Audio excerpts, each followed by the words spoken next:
안녕하세요. 김미경 교수입니다. 4편은 주제가 혈당은 일정하게 유지되는 게 좋은가? 이런 거예요. 환자분들 맨날 오시면 혈당이 왔다 갔다 해요. 이런 말 엄청 많이 하시거든요. 제가 하는 말.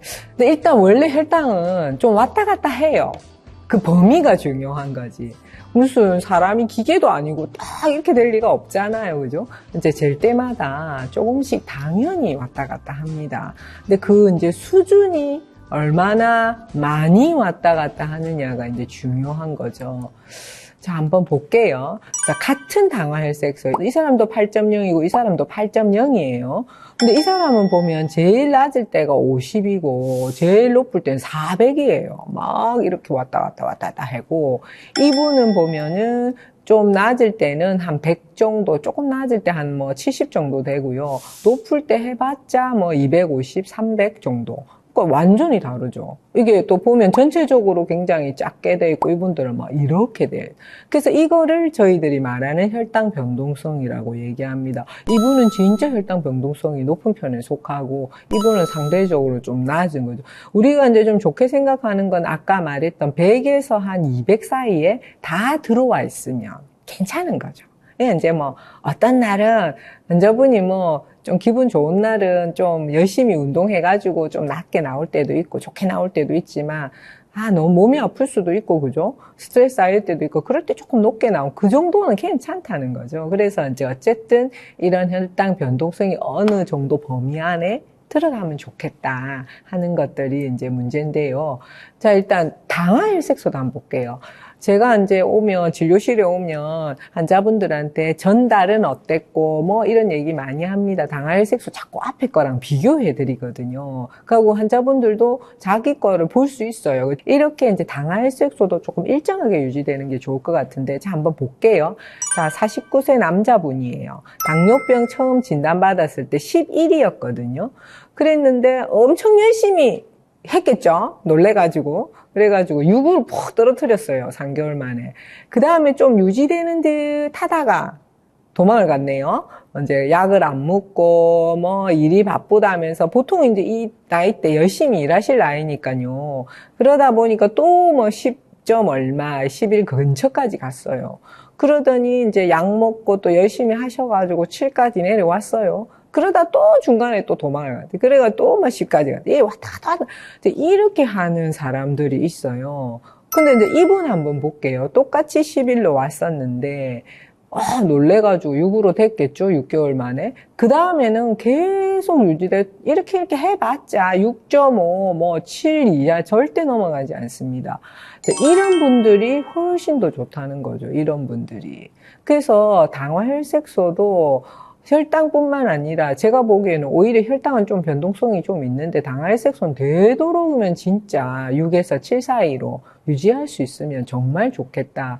이분 한번 보면은 처음에는 11에서 6까지 툭 떨어졌는데 그 뒤로는 절대 6까지 잘 못 가요. 점점 올라가요. 내려가도. 그러고 나중에는 아예 내려오지를 못하는 경우가 많이 있거든요. 점점 올라가기만 하고.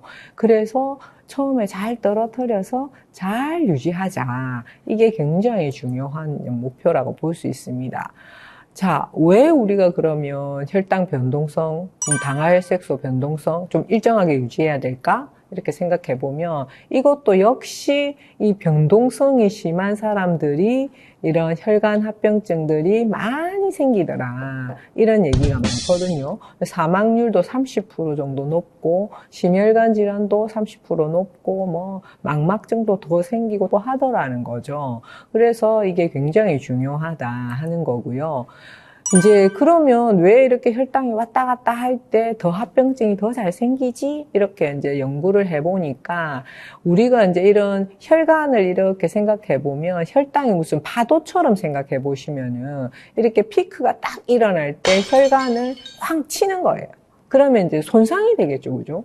그래서 이때 산화 스트레스가 생기고 염증 반응이 이제 생기게 되는 거예요. 그러면 이게 자꾸 손상이 돼요. 오래오래 자꾸 막 부딪히게 되면. 그래서 이때 이제 혈관이 많이 손상이 되기 때문에 아까 제가 앞에서 얘기 드렸죠? 합병증은 혈관에 관계된 거다. 혈관 합병증. 혈관이 다치니 당연히 합병증이 많이 생길 수밖에 없다. 이렇게 이제 생각해 주시면 되겠습니다. 자, 혈당이 왔다 갔다 하신다. 이럴 때 이제 고혈당이 문제일까요? 이렇게 생각해 보면 사실은 이렇게 보면 한 120 갔다가 220 갔다가 하는 고혈당, 뭐 230 갔다가 이런 것보다는 사실은 저혈당이 훨씬 위험합니다. 훨씬 위험하고 나중에 혈당이 더 올라갑니다. 한번 보시면 혈당이 한 70까지 내려갔다, 50까지 내려갔다 이러면 막 떨리죠. 급해가지고 막 먹어요. 훨씬 많이 먹게 돼 있어요. 그러면 혈당이 또 그것뿐만 아니라 우리 몸에서도 저혈당을 극복하기 위해서 위험 신호를 감지하기 때문에 어떤 호르몬이 나와서 혈당이 확 올라가게 되거든요. 그래서 혈당이 막 300, 400까지 쭉쭉쭉 올라가게 됩니다.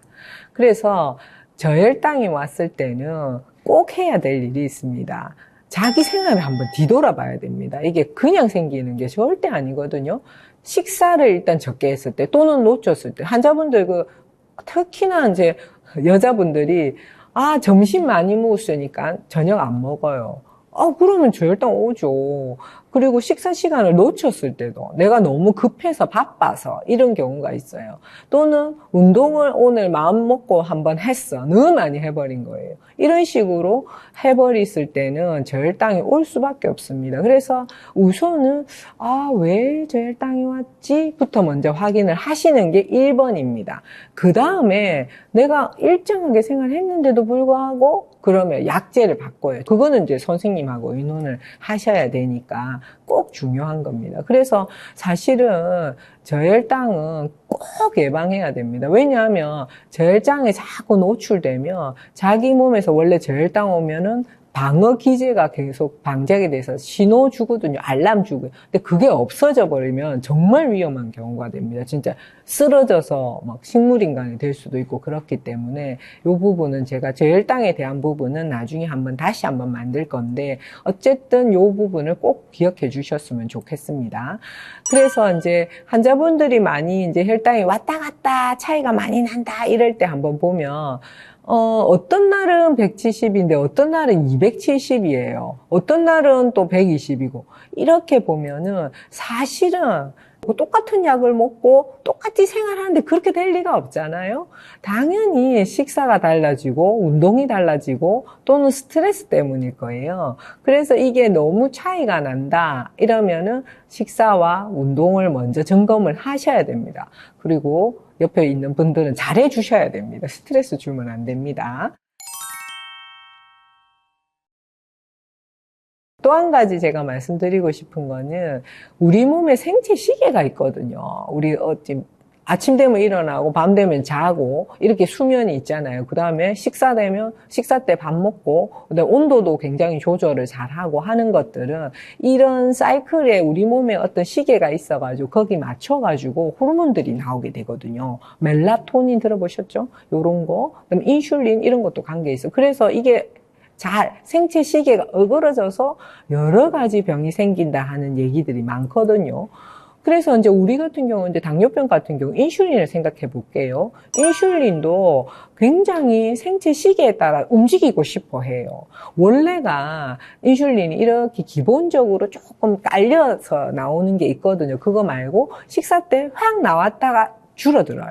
그 식사 때 확 나왔다가 줄어들고 이걸 반복하게 돼 있거든요. 그래서 당연히 규칙적인 식사, 규칙적인 운동을 하면 인슐린이 알아서 딱 준비하고 있다가 딱 나오고 준비하고 있다가 딱 나오고 이렇게 되는데 중간에 먹고 아무 때나 먹고 이러면 인슐린이 언제 준비를 해야 될지도 모르고 나름 준비했는데 나오지도 않고 이런 식으로 이제 헷갈리게 되는 거죠. 쉽게 말하면.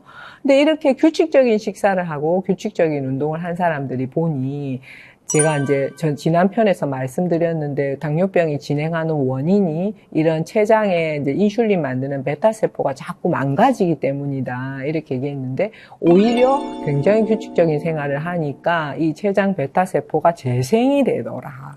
이런 얘기가 있었어요. 물론 이제 쥐에서 실험한 거지만 그래서 좋을 것이라고 생각할 수 있어요. 그래서 이런 게 굉장히 중요한 거죠. 또 한 가지 생각해야 될 거는 우리가 식후에 혈당이 피크가 일어나거든요. 먹으면. 근데 이 피크가 먹는 음식에 따라 달라요. 탄수화물, 설탕은 완전 피크가 많이 올라가고 그중에 뭐 과일도 많이 올라가지만 우리 왜 고기 먹고 나면 늦게까지 배가 안 고프잖아요. 그것처럼 단백질, 지방은 굉장히 오랫동안 유지됩니다. 탄수화물은 휙 올라갔다 횡 떨어지거든요. 그래서 이게 이제 이런 식후 혈당을 이렇게 단 거를 많이 먹어가 획 올라가잖아요. 그러면 인슐린이 많이 나와야 돼요. 높으니까 인슐린이 빡 올라갔다가 이러면은 인슐린이 많이 나오면 배가 고파져요. 그럼 중간 또 먹게 되죠. 그럼 또 인슐린 나오겠죠. 그러면서 몸에 인슐린이 자꾸 높아지는데 그러면은 나중에 인슐린에 반응을 못 하게 되거든요. 그래서 당뇨가 생긴다 하는 이론도 많습니다. 이걸 우리 흔히 말하는 인슐린 저항성이죠. 인슐린이 자꾸 악순환으로 쓸데없이 많이 나와가지고 몸에서 그걸 작용을 감지를 못하게 된다 하는 거라고 보시면 될 것 같습니다.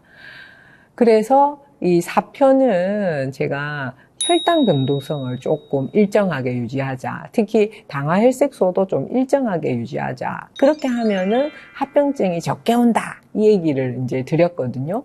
그러려면은 고혈당을 줄여야 되는데 고혈당을 줄이는 그 중에는 아까 식사 습관 중에서 특히 탄수화물 비율을 좀 줄이고 그다음에 저혈당 없애기가 굉장히 중요해서 좀 일정하게 유지하는 거. 그다음에 아까 생체 리듬을 좀 맞춰주면 훨씬 더 인슐린 효과가 효율이 좋아지니까요.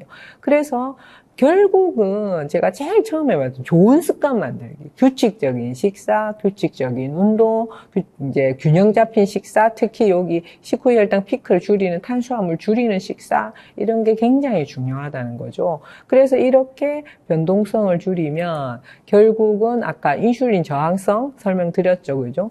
감소될 거고, 그 다음에 아까 인슐린 만드는 세포들도 재생이 될 수 있다. 아까 생체 시계가 돌아오면서요. 그 다음에 혈당이 굉장히 안정적으로 되겠죠. 그 다음에 당화혈색소도 그럼 당연히 안정적으로 되겠죠. 그러면 결국 우리가 합병증이 감소되고 우리가 결국 삶의 질이 향상되는 거 아니냐. 행복한 인생으로 가는 첫걸음이 아주 작은 데서 생깁니다. 그래서 이것부터 규칙적인 것부터 하시면 여기까지 갈 수 있을 거다 생각하십니다.